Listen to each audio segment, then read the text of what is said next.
Hello everybody, I am Dr. Bipasha Chakraborty, Assistant Professor, Department of Microbiology. Today I will discuss about chlamydia.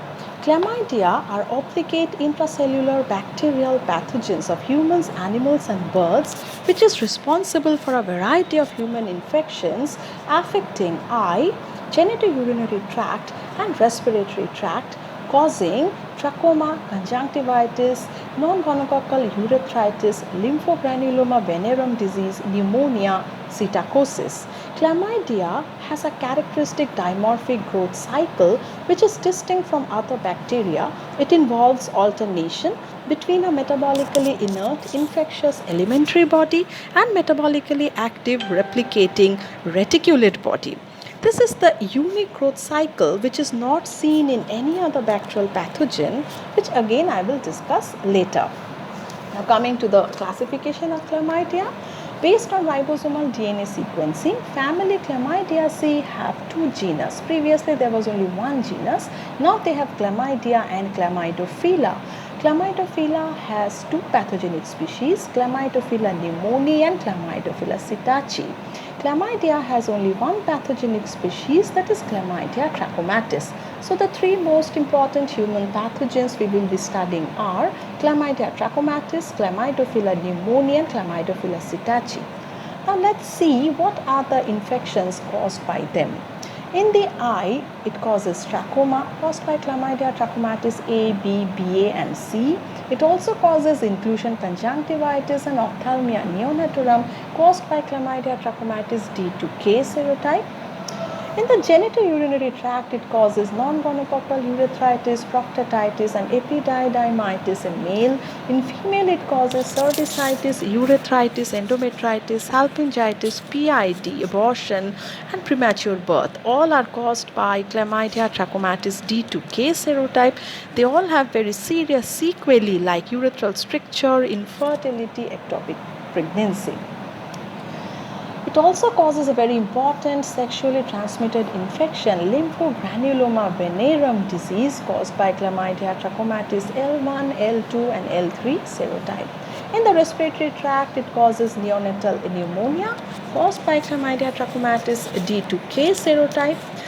It also causes pharyngitis, bronchitis, atypical or interstitial pneumonia caused by Chlamydophila pneumoniae and psittacosis caused by Chlamydophila psittaci. Now coming to trachoma.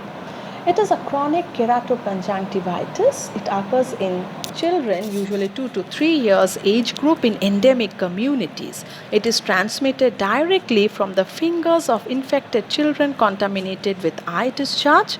Indirectly, it can be transmitted by contaminated clothes and flies. The picture shows clinical stages of trachoma. It causes acute follicular conjunctivitis where the follicles rupture to leave shallow pits called Herbert's pits. It also causes keratitis. Clinically, signs of trachoma is best seen in the conjunctival surface of upper eyelid where follicles are best seen.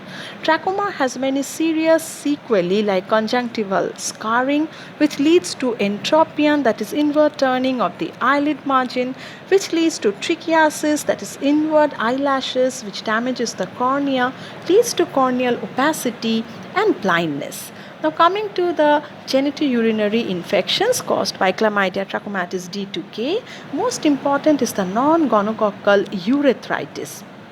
Urethritis can be gonococcal, non-gonococcal and mixed. NGU 50% is caused by Chlamydia trachomatis D to K serotype. The other 50% is caused by Mycoplasma genitalium, Ureaplasma urealyticum, Trichomonas vaginalis, adenovirus, Mycoplasma hominis. In NGU, patient presents with dysuria, urethral irritation and mucopurulent discharge in contrast to gonococcal urethritis where there is purulent discharge. In NGU, incubation period is 7 to 12 days after the exposure. Patient may remain asymptomatic or present with less severe symptoms, but it has long-term sequelae of fibrosis, scarring of the fallopian tube, urethral strictures leading to infertility.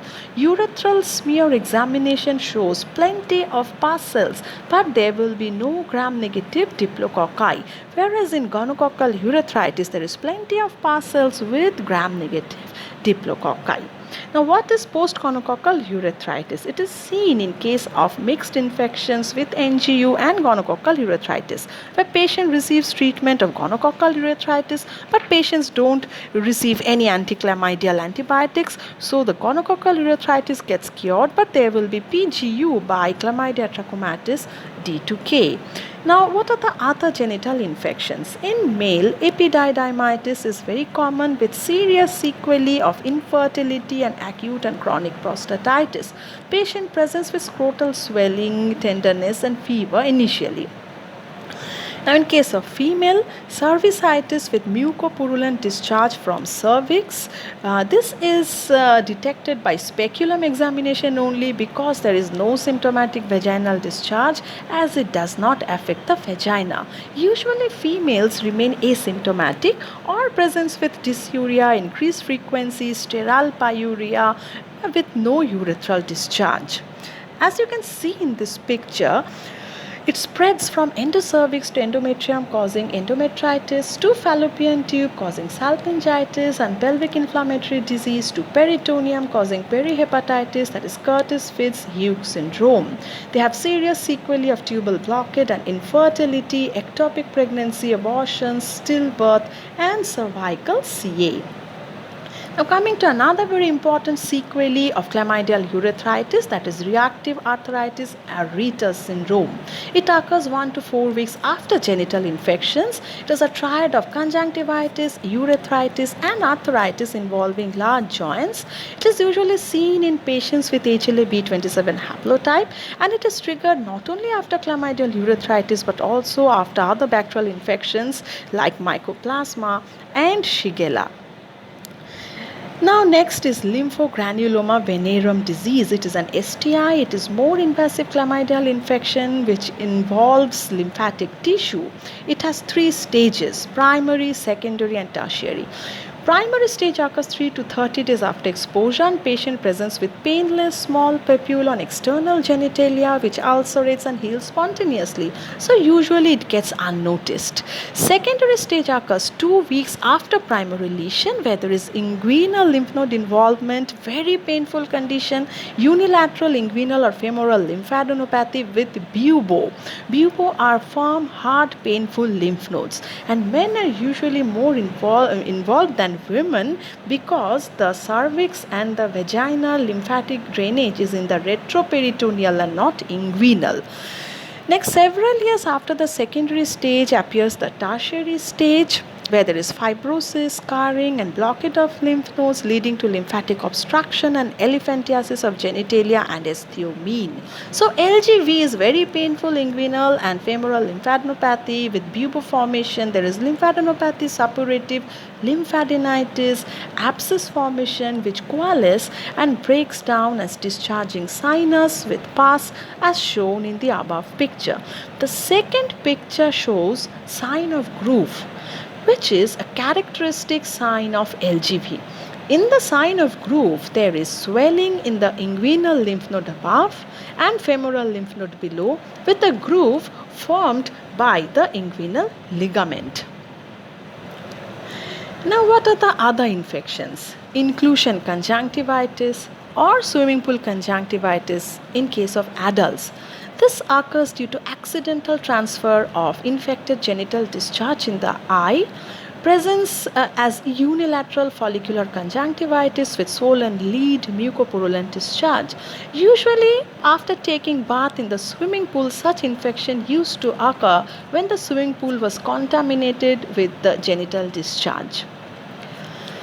In case of newborn, ophthalmia neonatorum is caused by Chlamydia trachomatis D2K serotype. This occurs during passage of birth canal of infected mother, those mother having cervicitis with the same serotype.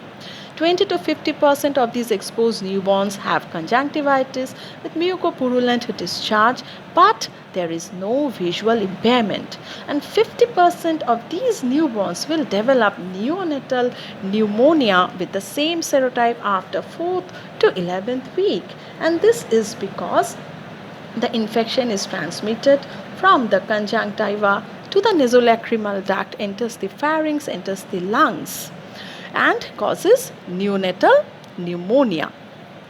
So initially, neonatal pneumonia presents as upper respiratory tract infections with tachypnea and characteristic staccato cough. Then it gets converted to interstitial pneumonia, which is a severe form with long-term sequelae of COPD and asthma. Now coming to atypical pneumonia caused by Chlamydophila pneumoniae. It is community acquired pneumonia of children and young adult. Now why it is called atypical pneumonia? Because it involves the interstitium of the lung. It does not involve the lobes. So it causes interstitial pneumonia with non-productive cough. There is fever but no leukocytosis, and patient remains ambulatory. So it is also called as walking pneumonia. On auscultation, there is no remarkable sounds, and on chest X-ray, there is infiltration of the interstitium of the lung but no lobar involvement. Also, patient don't respond to penicillin, but it respond to azithromycin. Now, other causes of atypical or interstitial pneumonia are Mycoplasma pneumoniae, which is even more commoner than Chlamydia pneumoniae, and Legionella pneumophila. 50% of the population in their lifetime have this atypical pneumonia. There are no animal reservoirs, and only human to human transmission is possible. Mostly it remains subclinical. Recurrent infections and reinfections are very common. Now coming to psittacosis. Psittacosis is caused by Chlamydophila psittaci. Psittacosis is the only zoonotic chlamydial species which is pathogenic to man. Primary infection of it is basically primary infection of the psittacine birds like parrots, parakeets, cockatoos, and non-psittacine birds like pigeons, chickens, and ducks. Previously, infection with the non-psittacine birds were called ornithosis, but now the same psittacosis terminology is used for all type of infections.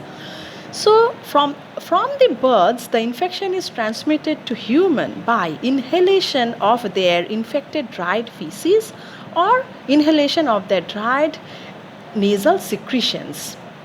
The nasal secretion usually remains in the feathers, which gets dried up, converted to dust, and when inhaled, it goes to the lungs. It is taken up by the alveolar macrophages, it goes to the lymph nodes, reticuloendothelial cell causing primary bacteremia, then it is carried to the lung causing pneumonia.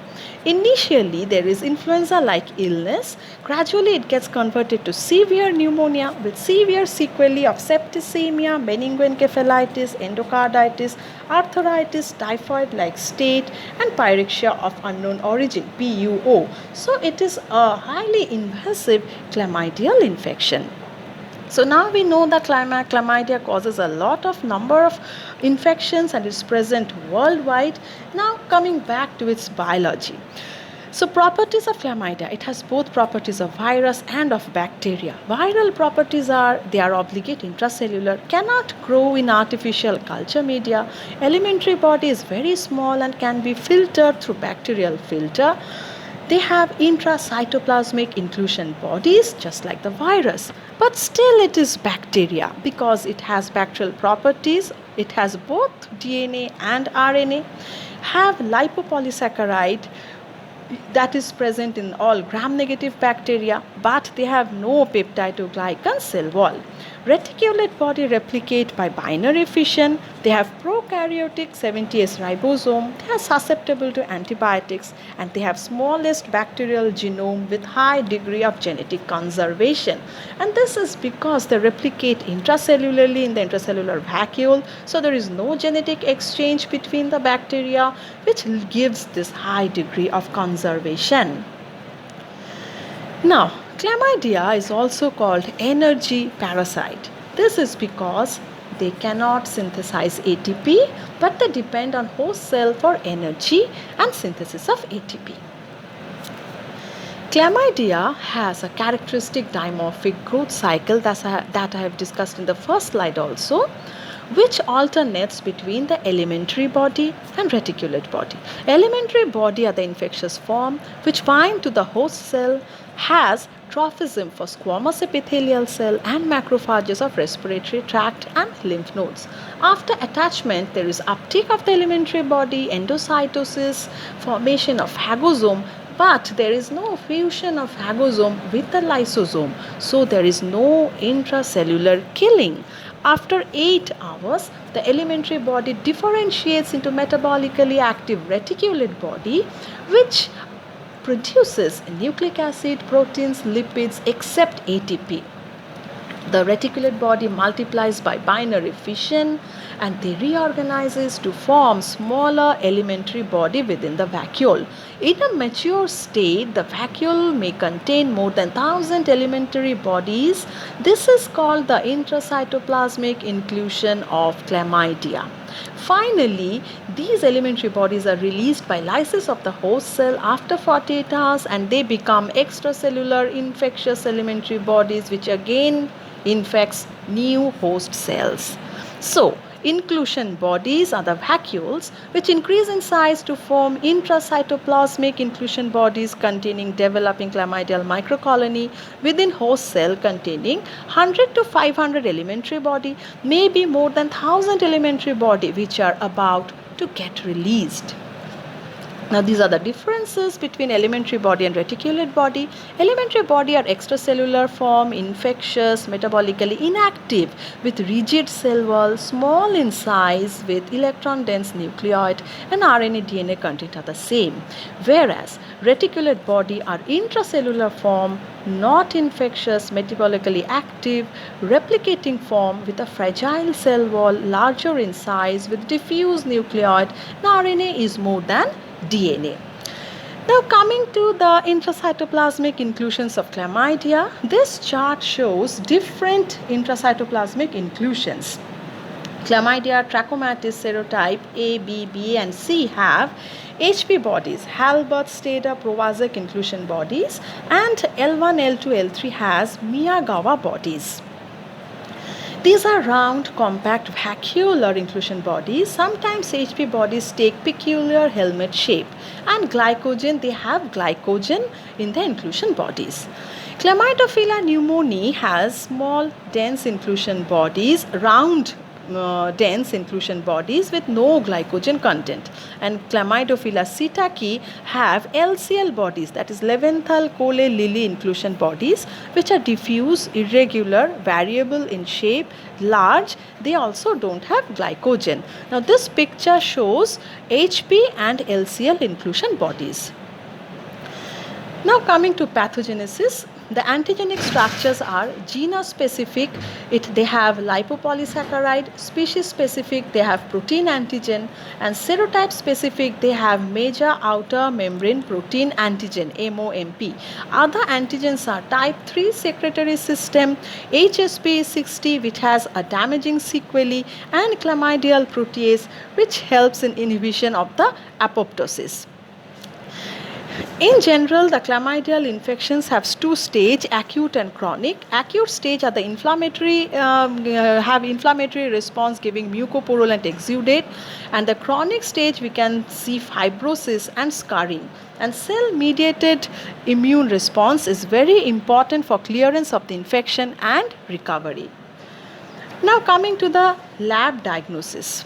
Specimen collection is very important because chlamydia are intracellular, so sample must contain cells. So form scraping and swabs should be taken from the infected site. Now there are various types of specimen depending on the type of infection, like urethral swab for NGU, endocervical swab for cervicitis, conjunctival swab for trachoma, conjunctivitis, ophthalmia neonatorum, first void morning urine sample for urethritis and cervicitis, semen aspirate from fallopian tube, nasopharyngeal swab and throat swab for upper respiratory tract infection, sputum and respiratory secretions for pneumonia, rectal swab for proctitis, bubo aspirate for LGV, pus, lymph node tissue, lung tissue, blood for serology.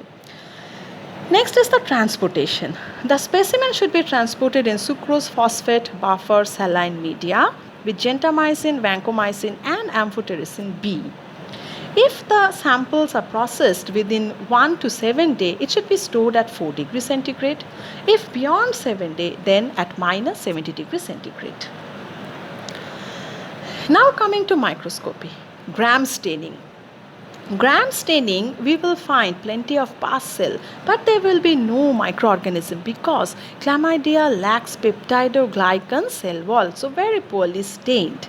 Like in urethral smear, if there are more than 5 past cell per oil immersion field with no GNDC, or in cervical smear more than 20 past cell per oil immersion field with no microorganism, this give also, like in sterile, we will also get sterile pyuria. There will be increased neutrophil and past cell but no microorganisms. Now such type of picture gives a presumptive diagnosis, but to do confirmation we have to perform other tests.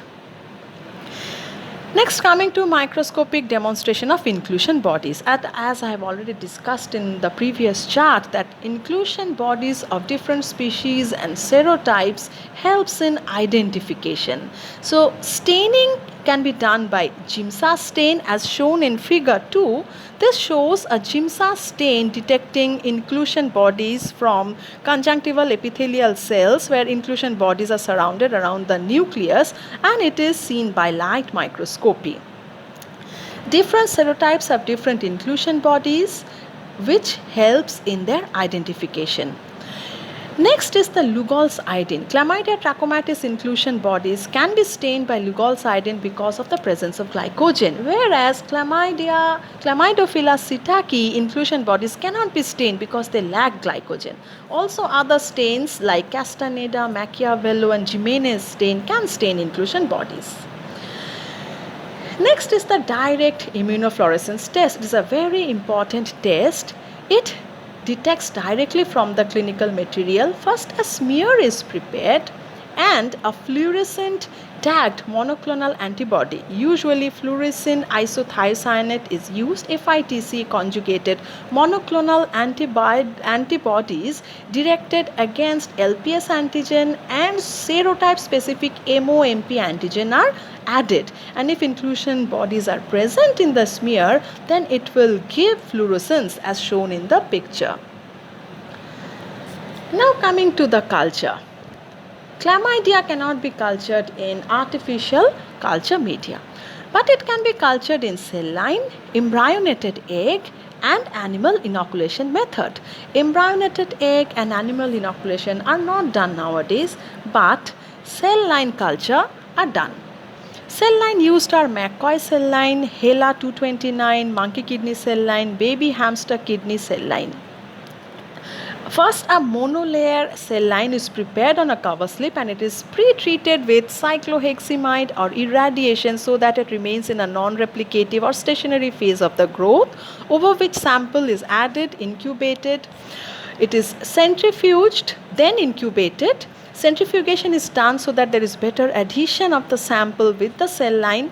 After 48 to 72 hours of incubation in presence of 10% of carbon dioxide, the cell monolayer is stained using iodine, Giemsa and fluorescent staining. This picture shows McCoy cell line stained with iodine showing the inclusion bodies, and this is showing the apple green fluorescence after staining with the fluorescent stain. Now coming to antigen detection tests. Antigen detection test can be done by two methods, enzyme immunoassay and direct immunofluorescence method. Both are rapid tests. Enzyme immunoassay is very easy to perform. It takes only 30 minutes time and it is kit based test. But it detects only genus specific LPS antigen. Serotype specific MOMP antigen cannot be detected. So directly the sample is taken and in the kit the sample is added. If there is presence of LPS antigen, it will combine with the monoclonal antibody which is attached on the solid surface of the well or the membrane of the kit along with enzyme and substrate, and there will be change in the color, but it needs other confirmatory test. Direct immunofluorescence method is a more specific and a better test because it detects serotype specific MOMP antigen also. Directly from the sample, a smear is prepared and FITC tagged monoclonal antibodies are added, and if the serotype specific MOMP antigen is present, it will give apple green fluorescence, so it can give serotype identification. So rapid tests are very useful for rapid diagnosis of mainly chlamydia trachomatis oculogenital infections, but more invasive chlamydial infections like LGV or psittacosis are not done by antigen detection methods. They are done by serological test, that is antibody detection test. Antibody detection can be done by three methods: microimmunofluorescence test, complement fixation test, and ELISA test. MIF is the best one because it detects serotype or serovar specific antibodies from patient sera, whereas complement fixation test and ELISA test, they detect only gene specific antibodies because they use only lipopolysaccharide antigen in their test procedure. But in microimmunofluorescence test, it is based on indirect immunofluorescence method. It uses MOMP antigen which are fixed on microscope slides as spots and dots, over which patient sera is added after doing serial dilution. They are incubated, they are washed, and FITC tagged anti-immunoglobulin is added. If there is antigen antibody reaction, then it will be detected as apple green fluorescence. Here titer is very important, which we get by doing serial dilutions of patient sera. Like in LGV, titer of more than 1:512 is significant. In psittacosis, IgM titer of more than 1:16 is significant. Or a fourfold rise in titer after 2 to 3 weeks interval is important. So either a single high rise titer or a fourfold rise in titer after 2 to 3 weeks gap are significant. And another advantage of this MIF is it also detects IgM and IgG separately. Now coming to the molecular methods, nucleic acid amplification test, it is highly sensitive and specific test, and it is the confirmatory test of choice for any chlamydial infection. It detects serotypes or serovars using specific target genes like OP16S, 23S rRNA genes. PCR or real-time PCR conventional PCR or real-time PCR can detect these serotypes or serovars. Another important test is the film array respiratory panel, which is a recent advance for rapid syndromic diagnosis of pneumonia patient where there is qualitative detection of Chlamydophila pneumoniae, and it can be done in a very quick time. Molecular typing. It is very important and has an important role in molecular epidemiology because it helps to identify circulating serotypes. It helps to map the sexual network, distinguish between treatment failures and reinfection, helps in finding out the virulence determinants. So it helps in molecular epidemiology as well as better understanding of the pathogenesis. So chlamydia causes many serious infection and it is present worldwide. So steps are needed to control and prevent such infection also by proper health education, using of barrier methods of contraception, screening of high risk groups, treatment of both partners, and in case of trachoma using safe strategy like surgery for trichiasis, antibiotics, facial cleanliness and environmental cleanliness. Thank you.